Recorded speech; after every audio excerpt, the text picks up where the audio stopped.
చిరంజీవి జీవితాన్ని మార్చేసిన సినిమా 'ఖైదీ'. ఈ చిత్రంలో చిరంజీవి స్టార్ హీరోల లిస్టులో వచ్చి చేరాడు. కాగా సూపర్ స్టార్ కృష్ణ తీసుకున్న నిర్ణయం వల్లనే 'ఖైదీ' మూవీ చిరంజీవి చేతికి వెళ్ళిందట. 80ల ప్రారంభంలో చిరంజీవి నటుడిగా ఎదిగే ప్రయత్నాల్లో ఉన్నాడు. విలన్, సపోర్టింగ్ క్యారెక్టర్, హీరో ఇలా వచ్చిన ప్రతి పాత్ర చేసేవాడు చిరంజీవి. అయితే తన పాత్రకు ఎంతో కొంత ప్రాధాన్యత ఉండేలా చూసుకునేవాడు. ఇలా చిరంజీవికి వచ్చిన అవకాశాలు ఉపయోగించుకుంటూ పరిశ్రమ దృష్టిలో పడ్డాడు. ఎంత ప్రతిభ ఉన్నా అది నిరూపించుకునే ఛాన్స్ రావాలి. 1983లో వచ్చిన 'ఖైదీ' మూవీ చిరంజీవి ఇమేజ్ పూర్తిగా మార్చేసింది. అద్భుతమైన యాక్షన్ ఎపిసోడ్స్, సాంగ్స్, ఎమోషన్స్ ప్రేక్షకులకు కొత్త అనుభూతిని పంచాయి. అయితే ఈ కథ మొదట సూపర్ స్టార్ కృష్ణ వద్దకు వెళ్ళిందట. స్క్రిప్ట్ విన్నాక కృష్ణ ఓ సూచన చేశారంట. చిరంజీవి బాగా డాన్సులు చేస్తాడు, అతనికి ఈ స్క్రిప్ట్ బాగా సెట్ అవుతుందని సలహా ఇచ్చాడట.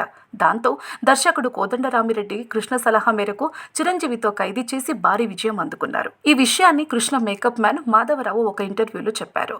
కాబట్టి చిరంజీవి స్టార్గా ఎదగడానికి కారణమైన ఒక గొప్ప ప్రాజెక్టు కృష్ణ కారణంగా ఆయనకు దక్కింది. కృష్ణంరాజు కెరియర్లో బిగ్గెస్ట్ హిట్ 'కటకటాల రుద్రయ్య' సైతం కృష్ణ చేయాల్సి ఉండగా కృష్ణంరాజుతో చెయ్యమని దర్శకుడికి కృష్ణ చెప్పారట.